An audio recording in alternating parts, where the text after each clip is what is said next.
Welcome back to another Professional Picks college basketball video. We did split again last time out. Now we're sitting at 4-3 on the season. Duke covered, nice spread against Ohio State, and then North Carolina just looked pretty awful against Indiana. I will say I made a mistake. I did not believe in Indiana's defense, but statistically, they are definitely one of the top defensive teams in the country. There was some previous year bias for that, but their defense has definitely come to play, and they completely shut down North Carolina. So I'll take the blame on that one.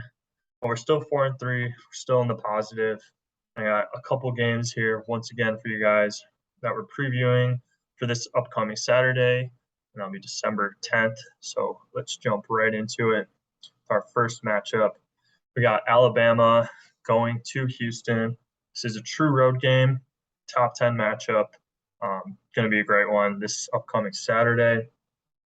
Houston, no surprise, number 2 overall in the country. Defensively, they've been an absolute stalwart on defense the last few seasons. It's really just become their identity. So that's definitely going to just come into factor in any game Houston is playing in.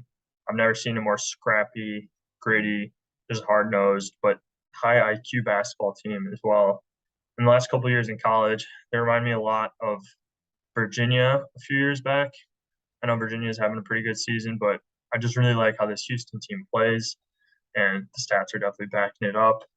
According to Ken Palm, they have Houston number 1 overall, just like the AP poll. Then Ken Palm actually has Alabama at number 13, a little bit lower than their AP poll rating at number 8. But regardless, still a top 15, top 10 team in the country, however you want to look at it. I fully expect Houston to be big favorites in this spread, being at home, just how dominant they've been. I know Alabama is a top 10 team, but I do think there is quite a bit of difference between these two squads. Looking into just some of the roster complexion here, Houston does have some more experience than Alabama. Alabama starts 2 freshmen. They also start Namari Burnett, the sophomore who missed all of last season. And they also have Mark Sears, who came over in the transfer portal from Ohio. So Alabama's got a lot of new faces, but they've definitely been performing. Newer group, but with 8 games down in the season now, don't want to overthink too much about transfer portal or anything like that. We're about a month into the season. These teams are trying to get pretty familiar with each other and just building that chemistry. I think the key here is the clash in the styles of play. Houston plays at one of the slowest paces in all of college basketball, and they're just great at it. They speed you up on defense. They try to make you take quicker possessions, just turn it over, and then they hold on to the ball on offense. They run the clock down. They get good shots. They're not rushing on the other end. And like I said, these two teams are just pretty much complete opposites of each other.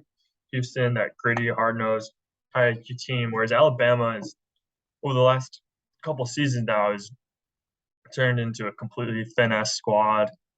We saw it last year with Jaden Shackelford and then Quinterly.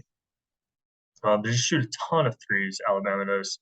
And that almost plays right into the hands of Houston here, who's going to really just grind you down, make the right plays. Whereas Alabama wants to play fast. They play at one of the highest paces in the country. So Alabama's going to speed it up, get them running. But I don't think they're going to have much success with that in Houston against those experienced guards like Marcus Sasser here, for example. And they got Sheed. So I don't love Alabama's chances going in this one. I know it's on paper, it's looking like a really good matchup, but I do think Houston's going to be at least 5, 6, 7 point favorites in this one, especially at home. But I think on the neutral court, they're also at least 3, 4 point favorites. So yeah, with Alabama took 43s in their last game. That's playing right into Houston's hands here. Like we just talked about on the defensive end. If Alabama's not taking smart shots, they're going to really struggle Houston's going to slow it down, reduce the overall number of possessions. So if Alabama's chucking early and missing, they're gonna get down pretty early. I think a first half bet here could be great on Houston. I could see Alabama coming out slow, maybe hitting some threes, getting on themselves a little back into the game in the second half. But I think Houston blows them out of the water here. I'm expecting 6 or 7 point spread in favor of Houston. Didn't really mention it much, but statistically, Alabama is pretty balanced. And then they got Brandon Miller here, their leading scorer, the freshman. So I like Alabama. I liked them a lot more last year, honestly, and they underperformed. So it's hard for me to get behind this team when I look at their roster, and I'm just not excited about it as I have been in the past. So Houston's the play here, expecting about 6, 7 point spread once again. Then moving on to our next game, it's a neutral site matchup. We got Arizona versus Indiana, and then this one's going to be in Las Vegas.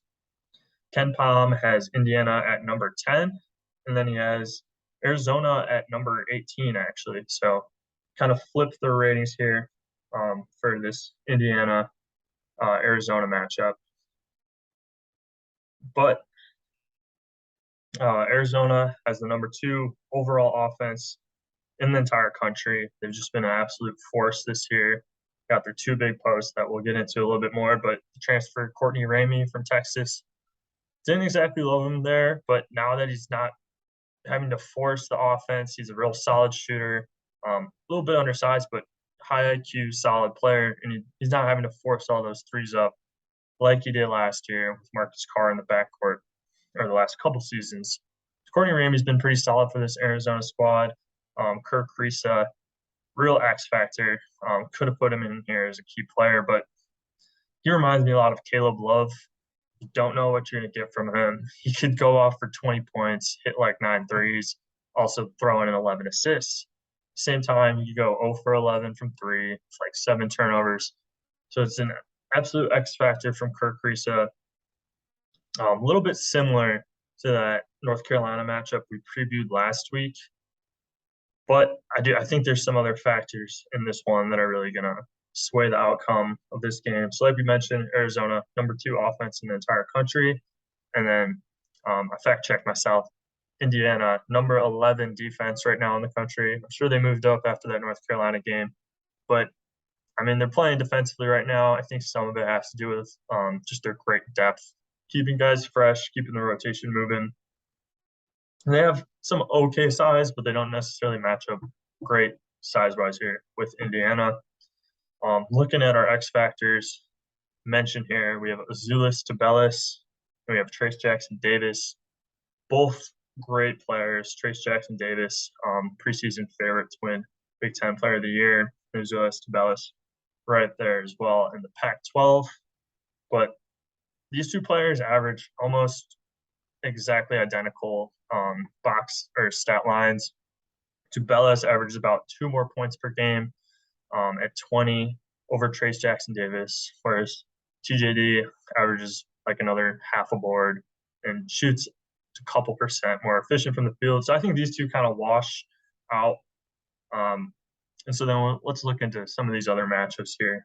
And I think the real difference in this game and why I think Arizona is a real threat to go all the way this year is their 7-footer Oumar Ballo, who's just progressed immensely from last season. He's also obviously getting all those extra opportunities, but he just looks like a completely new player out there on the court. He's averaging over 12 more points than he had last season. He's at about 19 points per game, 9 boards.